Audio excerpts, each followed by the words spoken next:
Hello students, welcome to DK Math Tutorial Center. இப்போ நம்ம பார்க்க போகிறது சாப்டர் 7ல எக்ஸசைஸ் 7.4ல 7th சம் பார்க்க போகிறோம்ப்பா. இப்போ என்ன கொடுத்துருக்காங்கன்னா solid sphere of radius 6 centimetre. ஒரு சாலிட் ஸ்பியர் இருக்குது. சாலிட் ஸ்பியர்னால் ஒரு ரப்பர் பால் மாதிரி ஒரு ஆப்ஜெக்ட் ஞாபகம் வச்சுக்கோங்க. ஸோ ரப்பர் பால்னால் என்ன, அந்த ரப்பர் பாலை கட் பண்ணால் உள்ள ரப்பருங்கிற ஒரு சாலிடு மட்டும்தான் இருக்கும். அதுதான் சாலிட் ஸ்பியர். ஸோ அதோட ரேடியஸ் வந்து 6 சென்டிமீட்டர் மட்டும் கொடுத்துருக்காங்க. அதை வந்து மெல்ட் பண்ணுறாங்க. மெல்ட் பண்ணால் ஹாலோ சிலிண்டராக மாறிடும். ஸோ ஹாலோ சிலிண்டராக மாற்றுறாங்க மெல்ட் பண்ணி. யூனிஃபார்ம் திக்னஸ், அதாவது யூனிஃபார்ம் திக்னஸ்னால் என்ன கொடுத்துருக்காங்கன்னா சாலிட் ஸ்பியருக்கு என்ன திக்னஸோ அதே திக்னஸ் தான் சிலிண்டருக்கும் இருக்குது. இப்போ திக்னஸ்னால் இதுதான்.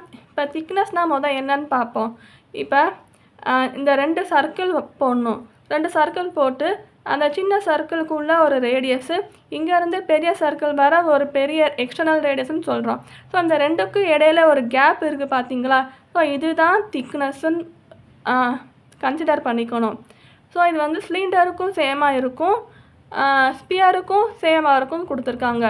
ஹாலோ சிலிண்டர் கொடுத்துருக்காங்க. ஹாலோ சிலிண்டர்னால் எப்படி இருக்கும், ரேடியஸ் வந்து இன்டர்னல் ரேடியஸ் எக்ஸ்டர்னல் ரேடியஸ் ரெண்டுமே இருக்கும். அதனால தான் திக்னஸ் வந்து கொடுத்துருக்காங்க. இப்போ மொதல் கொஸ்டின், இப்போ அடுத்த லைன் ரீட் பண்ணுறேன். If the external radius of the base of the cylinder 5 centimetre.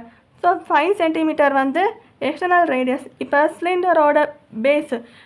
சிலிண்டரோட பேஸ்னால் என்ன, சிலிண்டர் வந்து அடியில் வந்து ரவுண்டாக இருக்கும், இல்லை சிலிண்டரோட கீழ் பகுதியில் ரவுண்டாக இருக்கும். ஸோ அப்படி ரவுண்டாக இருக்கும்போது இன்டர்னல் ரேடியஸ் இருக்குது அண்ட் எக்ஸ்டர்னல் ரேடியஸும் இருக்குது. ஸோ அப்படி 2 ரேடியஸ் இருக்கனால எக்ஸ்டர்னல் ரேடியஸ் வந்து வேல்யூ வந்து அவங்களே கொடுத்துட்டாங்க. என்னன்னு 5 சென்டிமீட்டர்னு.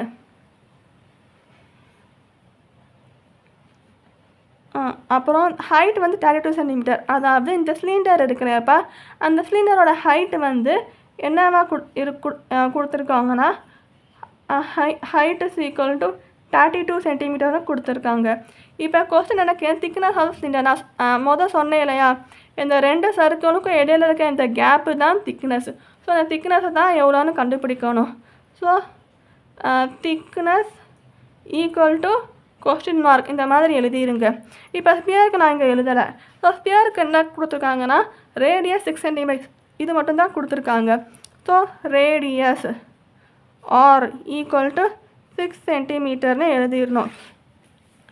அதுக்கப்புறம் இந்த வால்யூம் இப்போ வந்து மெல்ட் பண்ணியிருக்காங்க. ஸ்பியரை வந்து சாலிட் ஸ்பியரை வந்து ஹாலோ சிலிண்டராக மெல்ட் பண்ணி வச்சுருக்காங்க. ஸோ ஸ்பியரோட வால்யூமும் ஹாலோ சிலிண்டரோட வால்யூமும் ரெண்டுமே ஒன்று தான்.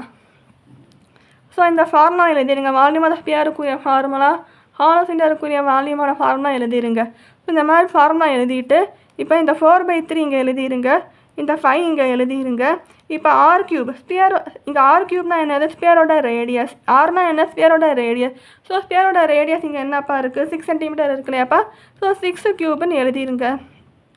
ஈக்குவல்ட்டுன்னு போட்டு இந்த 5 இங்கே எழுதிட்டு இங்கே ஆர் ஸ்கொயர் இருக்கு இல்லையா, ஆர் ஸ்கொயர்னால் என்ன, capital R square.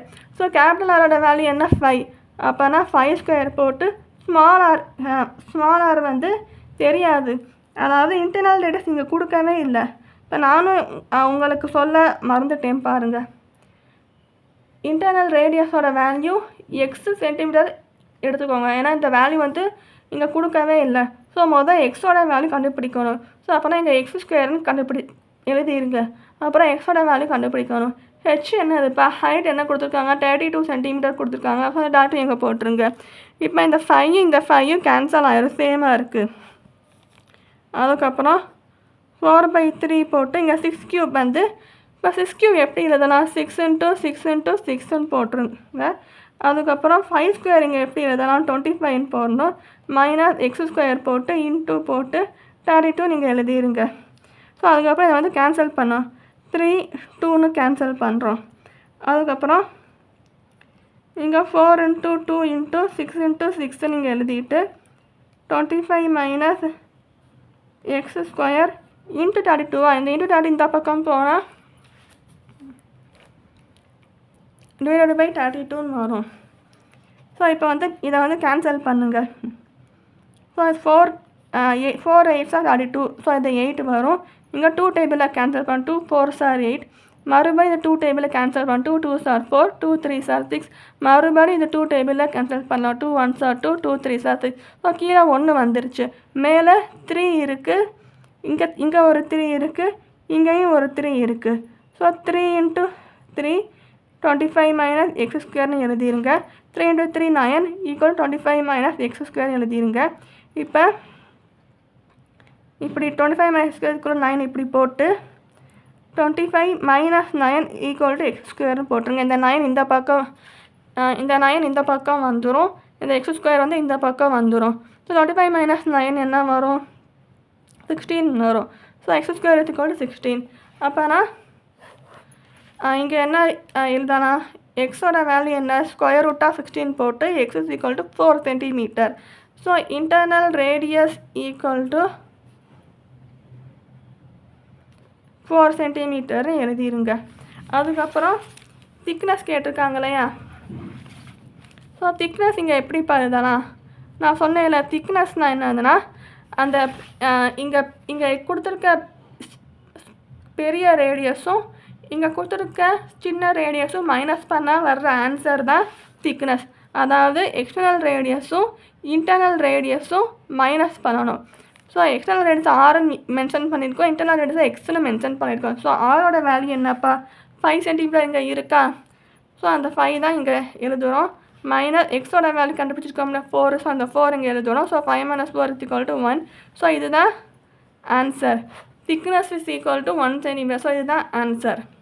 Thank you so much for watching.